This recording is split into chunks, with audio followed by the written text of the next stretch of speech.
Hollow creek नाम ही ऐसा है जैसे कोई फुसफुसा रहा हो। यह शहर हमेशा चुप रहता है, एक सन्नाटा जो कोहरे से भी घना है, जो इसकी गलियों में छाया रहता है। यह कोहरा जैसे कोई चीज है, ठंडा और गीला, जो त्वचा से चिपक जाता है। यह आपके फेफड़ों में घुस जाता है, किसी पुरानी और अनजानी चीज का स्वाद। यहां के लोग जो हुआ उसके बारे में कम ही बात करते हैं। जब उनकी नजर आपसे मिलती है तो उनकी आंखों में गहरा डर दिखता है।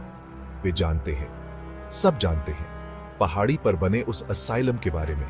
वो असाइलम जो दशकों पहले जलकर खाक हो गया था, अपने सारे राज अपने साथ ले गया, या शायद उन्हें ऐसा ही लगता था। ये असाइलम उस जगह पर एक जख्म की तरह है, एक भयानक अतीत की याद। कोई उसके पास जाने की हिम्मत नहीं करता। अब नहीं, कहानियां बस फुसफुसाहट में है, पीढ़ी दर पीढ़ी चली आ रही हैं। पागलपन की कहानियां, क्रूरता की, और एक ऐसी आग की जो इतनी तेजी से भड़की कि आसपास की हवा को ही निगल गई। ये सब डॉक्टर एलिजा एशवुड के साथ शुरू हुआ। एक ज़हीन औरत, लोग कहते थे, लेकिन उसके अंदर एक ऐसा अंधेरा था जो रूह कंपा देता था। एक ऐसी जिज्ञासा जिसकी कोई सीमा नहीं थी। उसने विज्ञान और क्रूरता की रेखा पार कर दी थी। वो असाइलम जो कभी उम्मीद की किरण था, वो उसके डरावने प्रयोगों की जगह बन गया। डॉक्टर एशवुड अपने मरीजों पर प्रयोग करती थी, बेचारी आत्माएं जो पहले से ही अपने मन के भूल भुलैया में खोई हुई थीं। वह उनके अस्तित्व के मूल को नियंत्रित करना चाहती थी, मानव मानस के रहस्यों को उजागर करना चाहती थी। लेकिन कुछ दरवाजे खोलने के लिए नहीं बने होते। आग अचानक ही लग गई, एक भयंकर आग जो मीलों तक दिखाई दे रही थी। कोई नहीं बच पाया। कहते हैं डॉक्टर एशवुड की चीखें आग की गर्जना के ऊपर भी सुनाई दे रही थी। कुछ लोगों ने फुसफुसाते हुए कहा, एक राक्षस के लिए एक सही अंत। लेकिन असाइलम की राख में कुछ रह गया, एक बुराई जो चुप होने से इनकार करती थी। एम्मा, नूह, लुसी और जैक, चार दोस्त हॉलो क्रीक के रहस्य की ओर आकर्षित, जैसे पतंगे आग की ओर खींचे चले आते हैं। वे रोमांच चाहते थे, अपने जीवन की नीरसता को तोड़ने के लिए एक जोश। उन्हें मिला डर।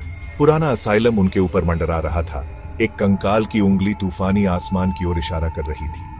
जैसे ही उन्होंने जंग लगे फाटकों से कदम रखा, हवा भारी हो गई। सड़ांध ने उनकी नाक पर हमला कर दिया। जमीन मलबे से भरी हुई थी, एक ऐसे जीवन के अवशेष जो अचानक ही खत्म हो गया था।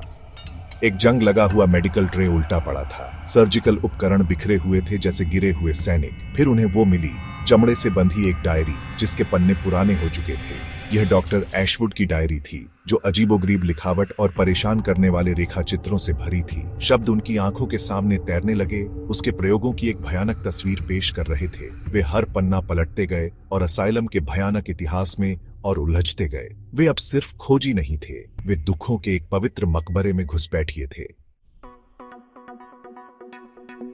टूटी हुई खिड़कियों से एक ठंडी हवा चल रही थी, उनके बालों और कपड़ों को उड़ा रही थी। परछाइयां लंबी होती दिख रही थीं, विकृत आकृतियों में बदल रही थीं, जो उनकी नजरों के किनारे पर नाच रही थीं। उन्हें देखा जा रहा था, उनका शिकार किया जा रहा था। फिर फुसफुसाहट शुरू हुई, पहले धीमी, फिर तेज होती गई, खाली हॉल में गूंजती रही। वे शब्दों को समझ नहीं पा रहे थे, लेकिन आवाजें एक अकठनीय पीड़ा से भरी थीं। तापमान गिर गया, हड्डियों को जमा देने वाली ठंड जो दीवारों से ही रिश्ती हुई प्रतीत हो रही थी। परछाइयों से एक आकृति उभरी, एक महिला जिसकी आंखें नारकीय प्रकाश से जल रही थी। डॉक्टर एशवुड, मृत्यु में भी उसकी उपस्थिति डर पैदा करती थी। उसकी आवाज कर्कश और गुस्से से भरी उनके चारों ओर गूंज उठी। तुम्हारी हिम्मत कैसे हुई मेरे काम में दखल देने की?